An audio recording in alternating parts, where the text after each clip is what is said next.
Also, while we're talking about Joe Rogan, this is just something I had to talk before we bring out Alex Jones. There's this social justice mixed martial arts website. Seems to me they don't fully understand their market. They don't quite get it. It's called Bloody Elbow. There have been a bunch of MMA websites, by the way, that have been run by like Vox and NBC, and so they just don't get the picture. No. Yeah, these websites were writing all of these articles about transgender MMA fighters and how people speaking out against it were hateful, trying to get them canceled. I'm like, do you realize your target audience? Have you looked at a UFC crowd? No. Antifa wouldn't show up just because they'd get their ass kicked at the pat-down. Oh, absolutely. So they wrote an awful op-ed about Joe Rogan. And again, this is what's happening, right? Villainizing anyone who speaks out. I think what Joe Rogan said there is entirely reasonable. And I've had my disagreements with Joe Rogan. It was inspiring. Yeah, it was this great. is from Bloody Elbow. It's saying that Joe Rogan needs to be fired. Right, should be replaced. And this is how I know this person is a liberal. I'll explain it to you. He writes, you can bring it back up. Rogan might have just become the longtime employee the boss loves, but other workers side-eye with resentment. He's the guy who shows up late, leaves early, does the least amount of work possible, gets the highest amount of pay, and reaps the big rewards. Okay, how about this? By the way, this just happened to come out after the video. Baseless claims, This was an man. attack to try and get him fired. So Trash. how about you understand this?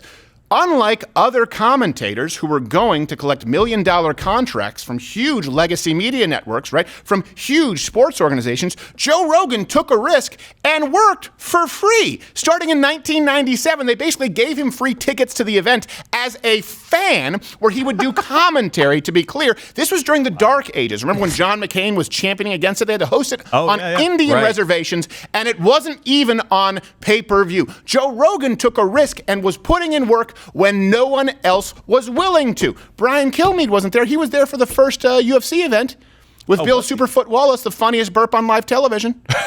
We're here at the Ultimate Fighting. Yeah, that's right.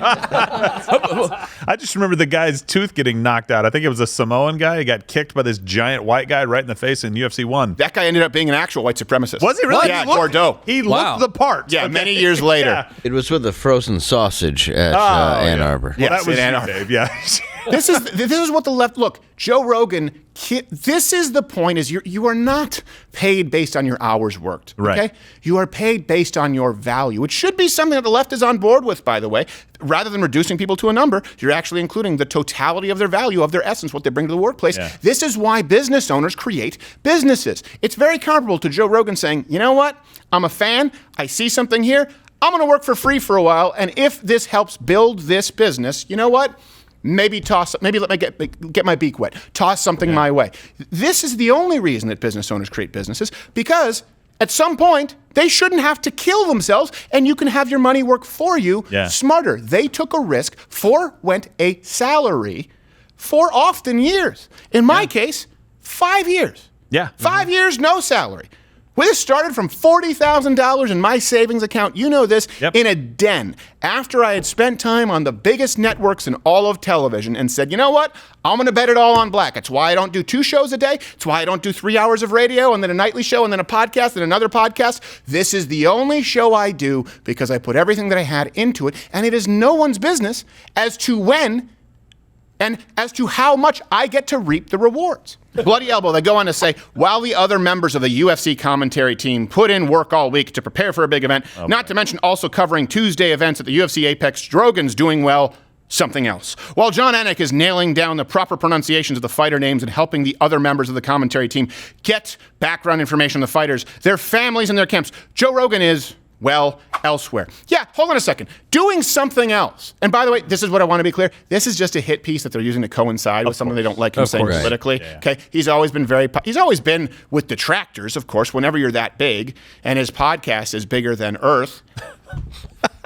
Doing something else. Yeah, maybe like hosting the world's biggest podcast, you know? Yeah, or, this might be relevant, maybe doing something else like, I don't know, having won a world championship or a national championship in Taekwondo, a black belt in Brazilian Jiu-Jitsu. Yeah, he might be doing something else, which you may not consider research, but like actually training in combat sports. Whoa. Bam. Here he is with Georges St. Pierre, greatest to ever do it.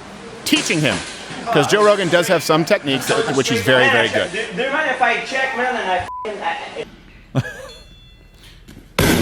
That's Joe Schilling, I believe, a really world-class kickboxer. I can do that. Yes. Oh, 116. If I do that, my shin would be halfway across the just room like snap it Mr. in Glass. And it's what makes him one of the most knowledgeable commentators in the game, to be clear. He lives it. So he might get some Lithuanian's name wrong, to be clear. Who cares? This guy was there when no one was paying attention. And this is what the left doesn't understand. You are not... The number that is reflected is not just the hours worked. It is the value. For the same reason that Conor McGregor, Georges St. Pierre, the Diaz brothers, who may fight once a year, make a whole lot more than someone on the undercard who might fight more often. Yeah. Why? Because they bring more value. How many of you are paying to go see the undercard fighter? You may not like it. It may not be fair, but it's a business. Here's the point is you work hard and then you increase your value. However, that job of flipping the fillet of fish, which you get wrong 9 out of 10 times, is not worth much more than it was yesterday. But this is the beauty, and liberals and socialists should be on board with this. You are not reduced to a number. You are not reduced to a number of hours worked. You can increase your value through building something, through providing creative solutions, not just trading hours for dollars. That's the beauty of it, right? Marx talked about how we're all just cogs in a wheel or part of the machine. No. Not when you're talking about people who run businesses, because there's no guarantee of an hourly rate. We should want people to increase their value. Watch Louder with Crowder live, Monday through Thursday, 10 a.m. Eastern.